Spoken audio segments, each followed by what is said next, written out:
Hi, my name is V. I make sewing content along with other things, and today I'm going to be doing an upcycling project with my new sewing machine. So I got a new sewing machine. It's the Juki HZL-F400 model. I really put it to the test with this upcycling project because I actually bought a new sewing machine for the sole purpose of sewing thicker fabrics, and my old machine is actually like over 10 years old and it was a hand-me-down from my mom, so I thought it was just the perfect time to upgrade and now put it to the test. But this was such a fun process and I'm excited for you guys to see the rest. So we're gonna go into the unboxing. After the unboxing, you'll see the entire thrift flip process of the jeans into this side tank top using my new machine. Okay, so I have it on my sewing cabinet and I'm just gonna rip into it. I feel like this is gonna be pretty informal, but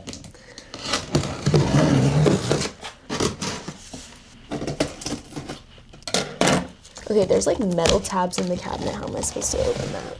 Am I gonna need pliers? Is there any other way for me to open this? This is the only thing that I have. Wow, they're really gonna make me work for this machine. Okay, we got one off. Oh, okay.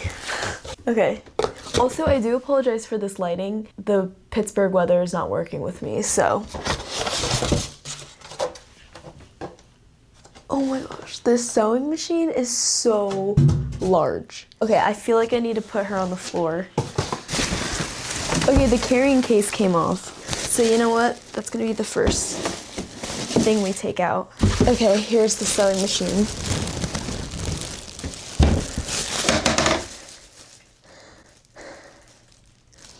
Oh my gosh. It's huge. Like compared to my old sewing machine, like this is huge.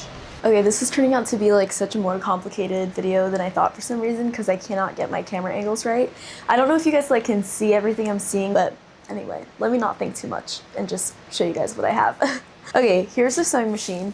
It's gigantic, and it's heavy. First impressions, that's what I'm feeling.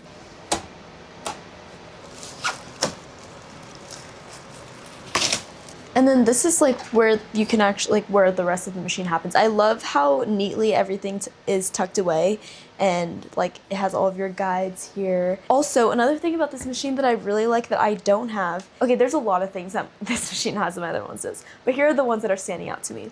It has auto tension, which I think is awesome because I never change my tension and I'm sure that that's probably messing up with my sewing stuff a lot. And then back here is a pressure foot dial, which you can choose how much pressure you want on your pressure foot, and mine also doesn't have that. And then another thing is the auto thread cutter, like hello. And then also, if you notice this thing right here, this little button here, I can actually attach a knee lifter to it. This model actually comes with a knee lifter, so I get to use it, and that's one of the accessories I was talking about that like if I get into quilting it would be really nice. So I'm really excited. Okay, so we're gonna open this cover, which has all the accessories, I'm assuming. So we have the nice instruction manual with the DVD, which I will be looking at. Oh, this is the knee lifter that I was talking about. Awesome. I've never used one, but I can only imagine that once I start using it, I can never go back. So good or bad thing, I don't know. We have a bunch of accessories in here. Oh, I think this is an embroidery. And then this is the foot pedal, which, whoa, it's pretty big. And it has a nice little like winder. Like you can wind your wire in this. Like how cool is that? And then we have the power cord. It's looking like that's everything for right now. For some reason, I feel like I should have more accessories. Oh, forgetting about this entire tray that opens up. Oh my gosh, no one is as excited as me for this. The automatic buttonhole stitcher. Are you flipping kidding me? This thing is also like so much bigger than I thought. Okay, here's everything laid out nicely for you guys. Obviously this is the machine and it comes with also like a removable arm so you can like sew sleeves and stuff. And then it comes with this nice little accessory tray that has, I think it has room for these 4 presser foots on these. I don't really know what some of these are. Like I know that's a zipper attachment. I know that's a button one. I think this is an overcasting foot, or both of them are, I don't know. And then it also comes with different caps for, I guess, like your bobbins and like different size like threads that you might use. Obviously a screw and a little duster, some extra bobbin storage. Like this is so cute. And then I also fangirled over this earlier, but just to reiterate, this is an automatic buttonhole foot, which basically you just plug it in instead of like pulling the lever down. Like, that's such a game changer, because with my old machine, sometimes it wouldn't be able to pull the fabric and I wouldn't even be noticing. This is the walking foot, which I know comes in handy with quilting a lot. It also came with 2 packs of needles, which is nice. This other foot, which I've also seen what this is used for, and I want to say it's also for quilting, but I'm not quite sure. We have the embroidery needle, which is also really nice. And then another, I think this is like a thread extension thing. Yeah, like I think it goes on here, like if you need to do twin needle sewing and stuff like that, so that's nice. And then this is, I forgot what this is called, but I know it's used for quilting, and you can use it to kind of like line up where your stitches need to be and like how far apart they need to be. Like, that's so flippin' cool. And then obviously we have the knee lift. Again, never used it before, probably gonna learn how to. And then the really nice part about the carrying case that it comes with is that it has so much storage right here. You can fit all of your accessories in it, which is really nice. All right, this is the comparison of my old machine and my new one. Like, this one is so much like thicker. This one's like a skinny mini next to it. Anyway, I'm really excited to use her, so let's get on with the rest of the video. As I mentioned before, I really wanted it for heavy duty fabric, so this is like the perfect project. I have these pair of denim jeans that I thrifted from the men's section of a thrift store, and I'm going to be using this pattern here by, I think she goes by Sunday School Patterns on Instagram. I've used one of her patterns before for the Blythe top, and I loved it, and it fit me perfect, so I definitely think that hopefully this will be a pretty easy project to tackle, minus like using the denim. I've never used denim before. I never wanted to tackle super thick fabrics like denim or corduroy because of my sewing machine, but now I have a new one. I think this is the perfect time to put it to use. I hope that this is enough fabric for the pattern. I haven't cut out the pattern yet, so I'm going to go ahead and assemble the pattern and see what the best approach for me to take this apart is. I also have not done an upcycling project in a very long time, so I'm a little nervous. I don't know if I'm gonna just end up cutting through the seams, trying to seam rip it. I have no idea, but I'm excited, so let's get started. Also, if you like this shirt that I'm wearing, I made a whole sewing vlog of me making the shirt, and so if you wanted to follow along with that process, you should go check it out. Okay, I'm gonna show you guys how I assemble this pattern, and this was actually shown to me by the creator of this pattern.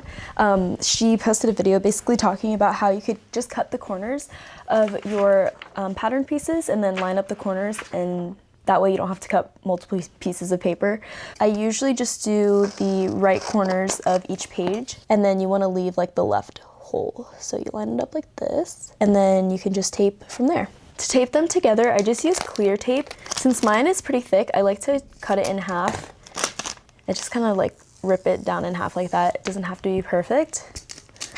And I will take my pieces, line up the corners as I said, like that, and then tape them.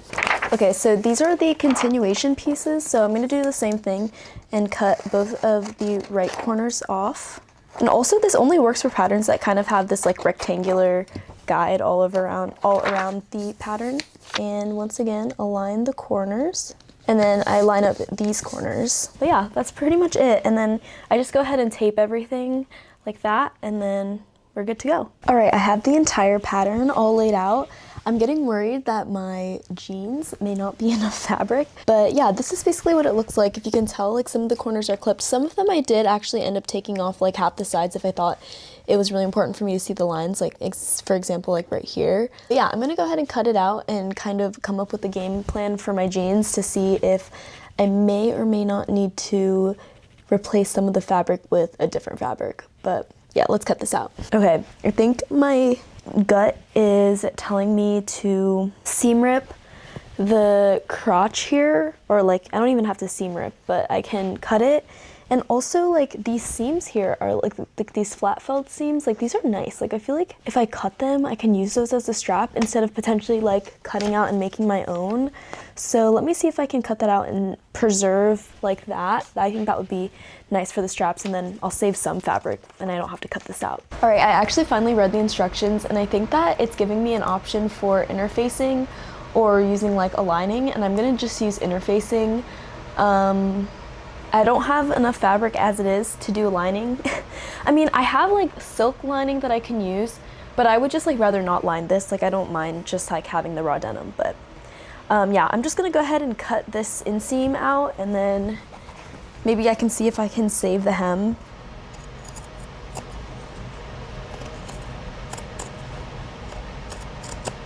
Wow, these are cutting pretty nice. The edges don't, I mean, I've never really worked with denim before. Like, yeah, they're fraying, but they're still, because they did a flat felled seam, like, it's still gonna be secured by that thread, so.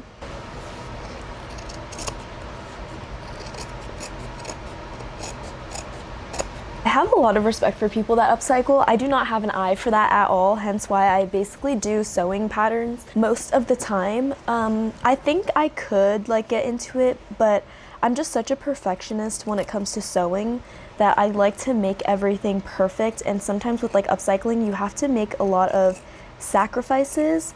Okay, it's cut. So yeah, I'm gonna cut that seam off, and then I'm probably just going to use this as the straps. Makes it so much easier.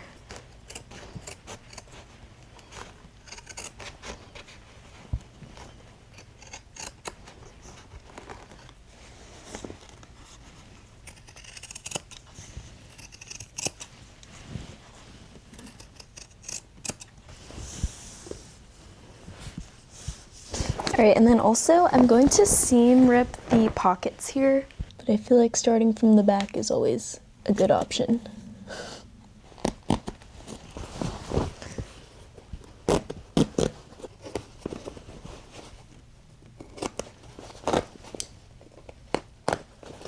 This is probably going to be the hardest part, which is trying to actually figure out how to configure cutting these out. Originally, I was going to cut this fold on like literally the fold of the jeans, but then I realized that one, that would probably take up too much space, and two, I don't want like this big old hem in the middle of the center front. So, and I just like folded a piece of jean in half, and I hope it's on the straight grain. I'm just gonna hope for the best. I don't think my rotary cutter is gonna do this justice, so I might use like a pen to kind of trace it out, and then I'll just go ahead and cut it out after. I think that's what I'm gonna do.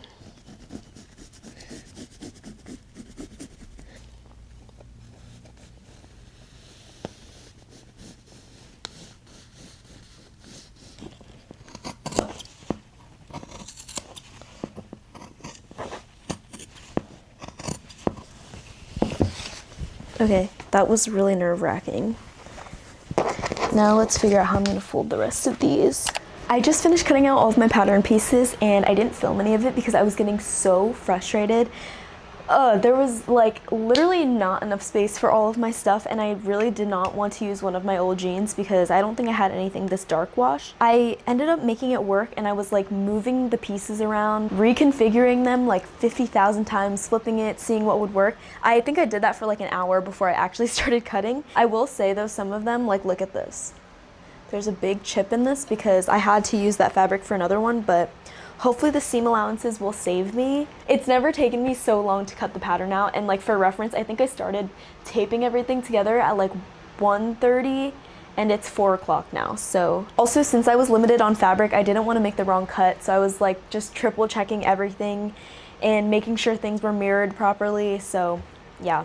I was also only able to get this long strip of fabric. I hope this is enough for the 2 tie pieces that we have to do. And then I think I might want to repurpose one of these and put it in the front panel. I don't know if I'm gonna like that or not, but they're here just in case I want that. So, all right, as you can see, I have my sewing machine all set up and ready to be used, but I learned something new. So I was really confused in the instructions because she referred to these as interfacing. So I fully thought I was going to be interfacing fusible interfacing onto my fabric. I was really confused about that, but then I found out that she actually meant facing, and I searched up what a facing was versus a lining. And facing is basically used in smaller parts. So like as you can tell, like this is just the neckline and the armhole, and that's gonna be the only part of the shirt that's lined, which is really cool. And basically the whole point of it is to reduce weight and to reduce bulk, but still allow you to have those nice finishes as if you had a lining. And because I'm using denim fabric, this is obviously what I decided to do. The pattern did include how to fully line it, but I knew I did not want to line mine. But yeah, so I just used this really fun green fabric that's left over from my old sewing project. So I'm glad I figured that out and I learned something new, which is great. I mentioned this in my last video, but I watch Carly Beat a lot, and she was like, I love trying new sewing patterns because I get to learn something new. And while that might be such a simple realization, I feel like that changed the way I looked at sewing patterns, because I used to be really intimidated. For example, when I first started learning how to sew buttons and buttonholes, I put it off as much as I possibly could. But then once I did it, it kind of like opened the door to like so many possibilities, and now I'm obsessed with it. So thank you, Carly, for that new point of view. I feel like that has really changed my sewing. But yeah, I don't really know what's next, but I'm just gonna go ahead and set up my machine, get a little comfortable with her, and then start sewing the shirt. Yay. Yay, I should be excited. Okay, so for the past couple of hours, I've been testing out my sewing machine, and I guess I'm just not used to having such a sensitive machine, because I feel like with this machine, if there's like something a little bit off, the stitches will not be straight. So these are all of my tester squares here, and like some stitches were just slanted, and I really thought something was wrong with my machine. But I did like go on this whole Juki forum, and it seems like this is a pretty common occurrence with Juki machines. These are a couple of the stitches that I was working with yesterday. You can see that they're not like perfectly straight. I don't know if I'm just super like meticulous or detail oriented, but I don't know. I just didn't love how it wasn't super straight. But then I did compare it to my old machine, and it was yielding the same results. So I feel like maybe I'm just being too hypercritical of the machine. But I will say that I do need to be more aware of my tension settings now, the type of fabric that I'm using, the needle that I'm using, the thread I'm using, to hopefully give me the perfect results. So moral of the story is I really do need to test out all my fabrics and figure out what the perfect setting is before I start sewing. And I figured that out for the denim. So I'm good to start sewing the project. And yeah, that's the first impression I have of the machine, which isn't great. I've been really, really stressed. Alrighty, so the first order of business is to sew these panels together so we finish the front. And we can just line up these notches here. And I'm gonna pin. I like to pin for reverse curves other than like use clips. And I usually just work from the notch out.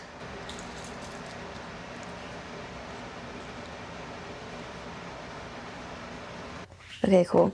I'm not gonna pin the other one just yet. I'm just gonna go ahead and sew this. And since I'm not doing a lining, I'm going to also serge and press this as well. Okay, I'd be lying if I said I wasn't nervous right now. Also, this automatic thread cutter is nice, but it always makes a bird's nest in the back. And I did do a lot of reading on about it, and apparently that's pretty normal with stuff like this, so. All right, first time sewing, let's do this.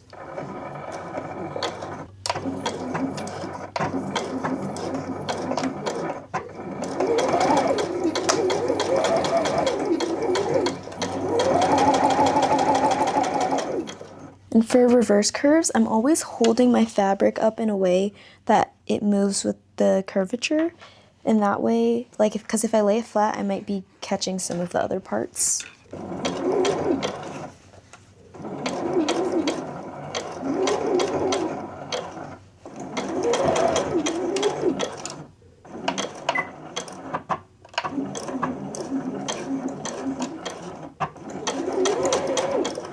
Okay, I finished sewing the front bodice part, but this is what the reverse curve looks like. It makes a really nice curve for your bust area. See, it's really nice. And I have to serge and press the insides, like I mentioned. But I really like working with thicker fabric. I haven't really done it in the past, but it's very stable and secure, and I don't know, it seems really nice. I'm excited to see how the finished product turns out. Also, denim frays a lot more than I thought it did for some reason.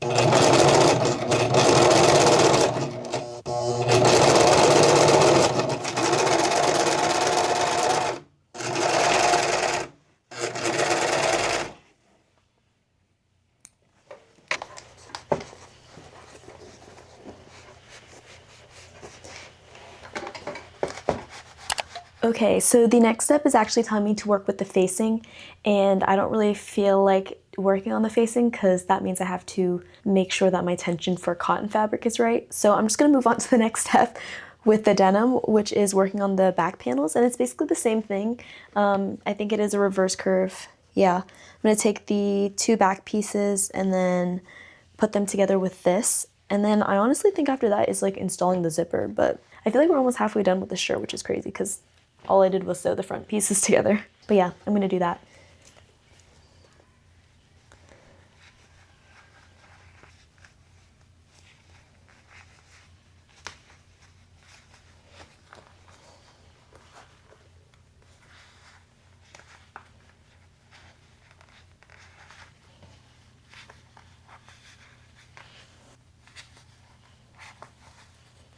I'm playing with all of these angles, so I'm so sorry if you hate it. But trial and error for me. This sewing machine sews like reinforcement stitches before it back stitches, which I'm just not used to. It's very interesting, but it gets me every time.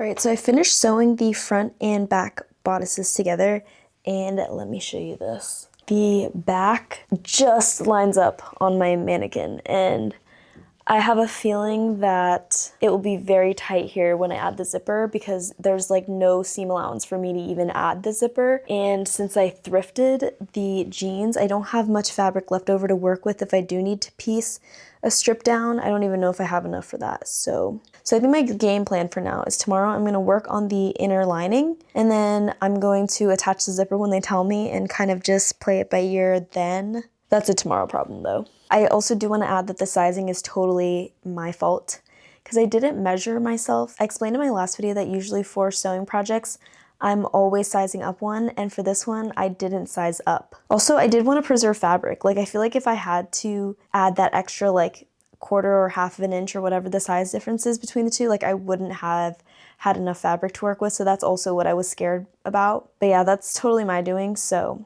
we're just gonna have to figure it out as we go.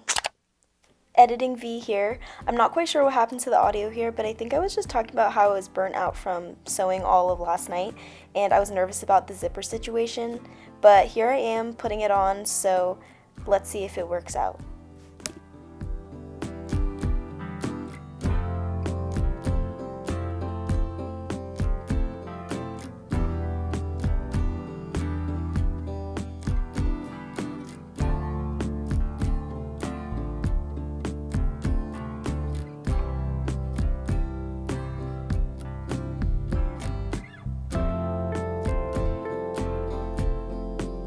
Starting the invisible zipper, I feel like it's always the worst part because there's that little plastic bead there. For me personally, it always gets caught. And usually what I do is I just have to pick up my presser foot and maneuver it. So there you go. Okay, cool. Made it over. Let's keep going.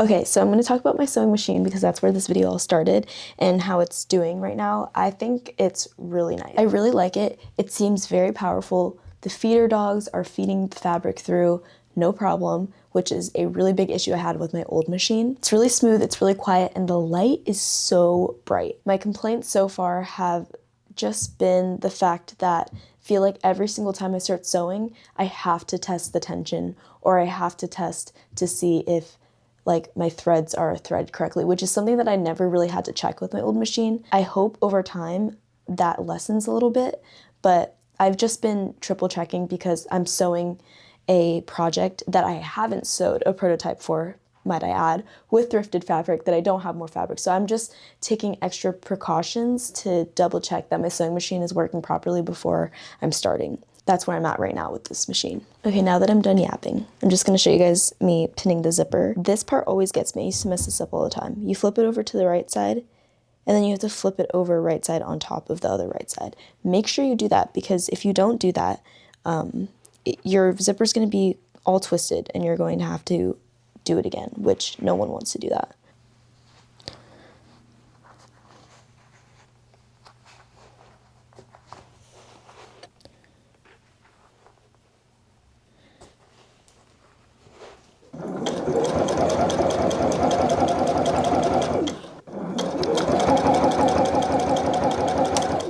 Okay, moment of truth is actually zipping the zippers, and if they're aligned.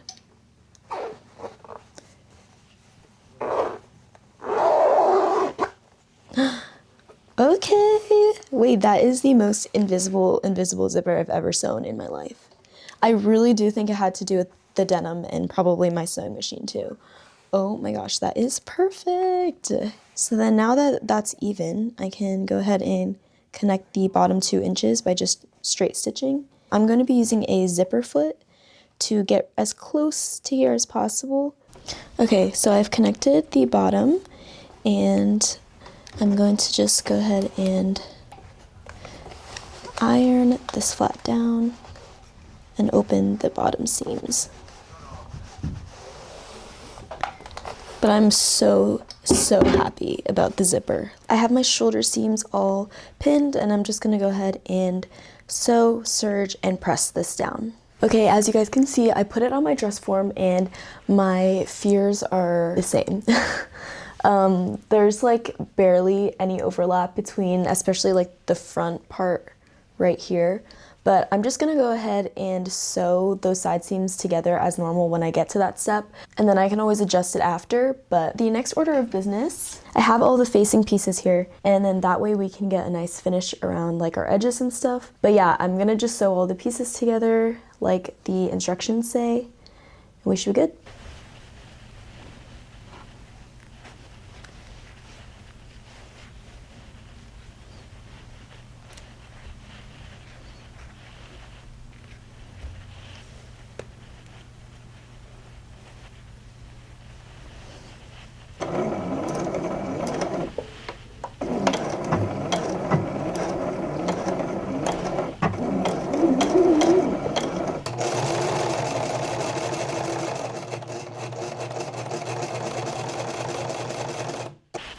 Okay, so I have the facing all sewed and ready to go. And now I'm going to pin the neck holes together right sides like that.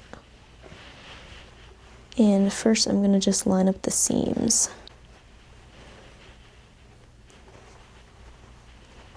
I think I'm going to clip because the fabric is super thick.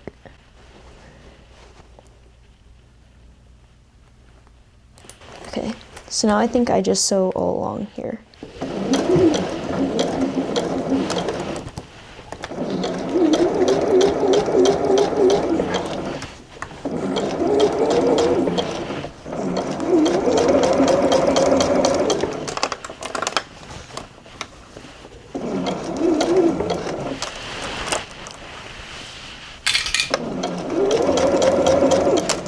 Okay, I finished sewing the neckline together, and now I have to trim down the excess to, it says 1/8 of an inch, and then I guess we're gonna turn it over or like flip it inside out like this, and then do some understitching, which I love a good understitching.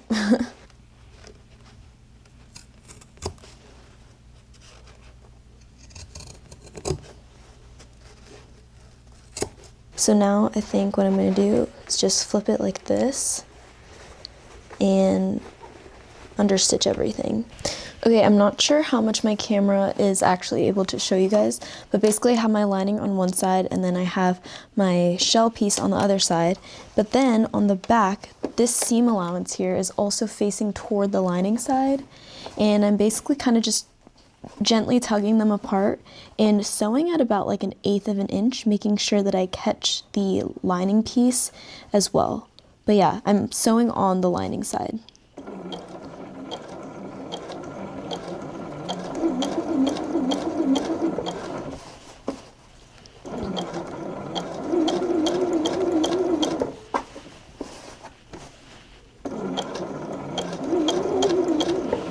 Okay, so this is where the magic happens. So I'm going to flip everything inside out here.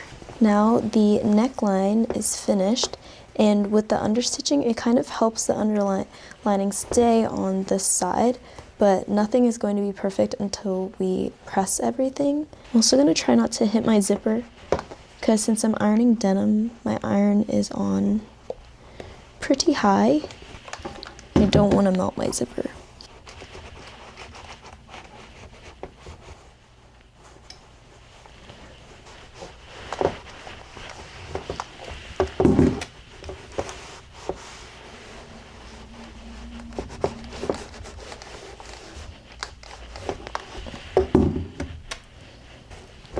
All right, cute. Okay, so I've spent the last like 2 hours actually undoing the neckline. There was nothing wrong with the neckline. It had everything to do with finishing the center back zipper. I wanted to do a different technique than what was shown in the video. And so with a lot of trial and error, there was just so much fraying and so many threads. And I just decided to undo the whole thing. But it ended up working out because look at how clean this looks. I'm so happy with it. I do need to just press it a couple more times, but like it's super even, and when I did it her way, I don't know, I'm just not used to finishing like center backs like that. And she told me to like only sew the lining to the zipper teeth, which I didn't end up doing that, but it was for the best for me, I think. But it's coming together really nicely and I'm really happy with it. Okay, the next part is actually to work on the ties, and I have this piece here from the seams of the jeans, and I fear that this is only enough for maybe like 2 ties, but I need 4. So I'm gonna check the jeans and see if there's any other like flat felled seams that I can salvage. So I wasn't able to salvage anything, so what I'm gonna have to do is just cut these into 4s. And honestly, since it's just like for decorative purposes and they're tying like with each other, I think it should be okay, but I don't really have a choice. So as you can see, there's a lot of fraying going on. So I'm gonna try to trim all of those off as much as possible before I connect it, but fraying is inevitable. Okay, so now I'm going to attach the straps to the pieces here. I'm just gonna do it and then measure it so I can do it consistently for the next one.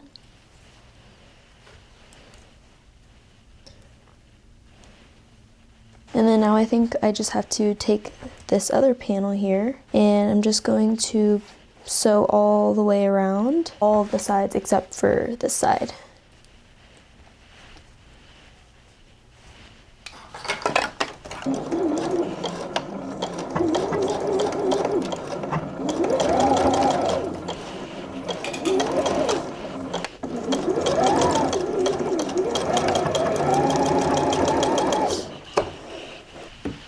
This thing sewed through the straps like no problem. I'm impressed. Okay, so now we flip this panel inside out like this. Usually I just use like a loop turner and kind of push the corners until it will come out. Okay, so here it is. There is a lot of fraying, and that's just the nature of the denim, but I'm gonna go ahead and press this. I decided to top stitch this panel just to kind of give it a clean look, and I realized that I had matching like denim thread.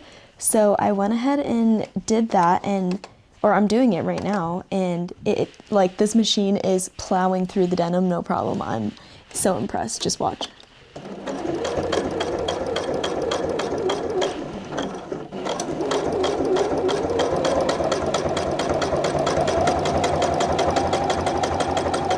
Okay, I decided to top stitch the panels and it looks so good. I didn't realize that I had this like denim colored thread, so I didn't do it earlier. It just like adds so much to it, I feel like. So I'm gonna go ahead and do that to the last seam here. For reference, this is the difference. So cool, so cute.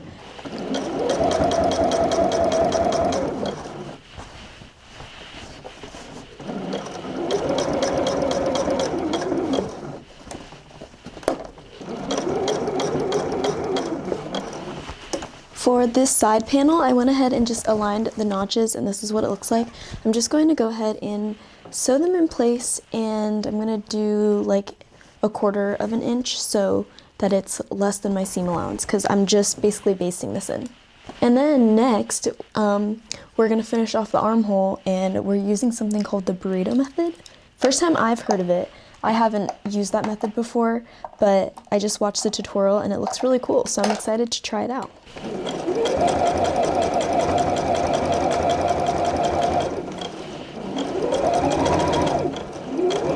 Okay, I already tested one out, but I'm on the floor because that's the most surface area I have to work with.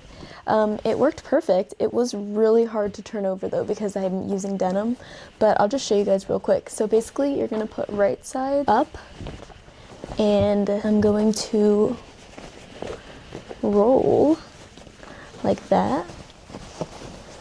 And then I'm gonna grab my lining piece here and keep everything inside, but then with the lining pieces here, I'm gonna clip them like this, and then sew, and then we'll flip it inside out. All right, so I finished sewing, and this is what it looks like, and you basically have to pull one side over to the other. I'm opting to do the back side because the front side has that front panel, and it's just gonna be way harder. But yeah, if you can't like already tell, it's super snug. Okay.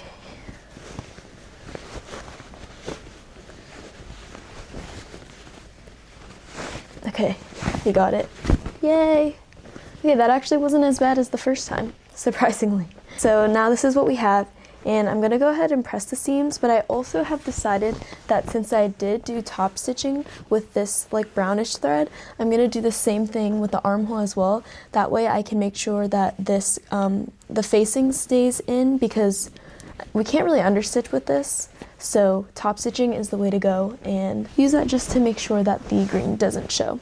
Okay, so I'm going to top stitch the armhole, and when I'm top stitching this, I'm going to have my other arm like underneath the fabric to kind of help pull and guide the facing fabric so it doesn't show. I think this is really important, especially if you're doing, if you're using a facing that doesn't match your bottom fabric, and even if it is matching, it's just nice to kind of have that finish. So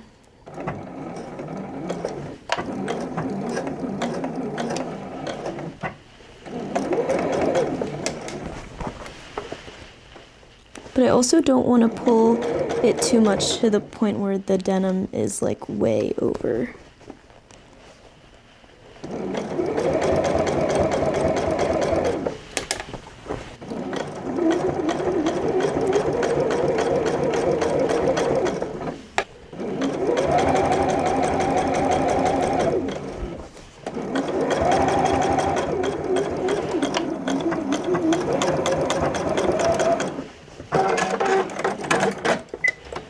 So this is what it looks like. Super nice, and then the inside, the lining fabric stays on its side. Okay, this is a real test for the sewing machine because now I'm going to sew all of the side seams, and I'm sewing on the side with the extra placket tie or whatever that front piece is called.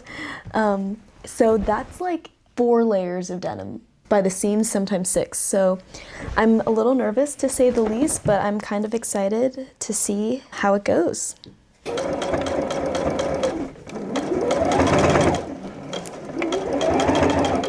Okay, that was pretty smooth. Okay, now I'm going to do the other side and then moment of truth if it fits. So I spoke way too soon, because look, I bent my needle and I didn't even know it. Like, it was running into my presser foot and stuff, and I thought my presser foot was out of line, and it wasn't. It was the needle. Guys, it fits! I am so happy with it. I actually cannot pull the rest of it up. I have a feeling that it will zip up though if I get some help. But oh my gosh, how cute. I'm so excited and happy. This is like my first upcycling project. But yeah, I can't celebrate yet. I still need to finish the side seams and figure out what the best way to tie this is. Okay, I'm gonna finish up the side seams and hem it, and then we should be good to go. I really hope it does zip up though. Like, I don't know, you guys tell me, does it look like there's enough space? I always speak way too soon about these things fitting. Last time I thought it was too big, this time I thought it was too small, but it works. Yay!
Alright, thank you guys so much for watching this video. I realized I forgot to film an outro, so I'm clearly filming this a couple weeks later. But this is the shirt, and I really hope you guys liked my little montage. That was me wearing it in Las Vegas. I think I wore it like 3 times this past month. I love this shirt, and honestly, this mannequin is not doing it justice because I feel like when it's on me, it really snatches my waist, so that's a plus.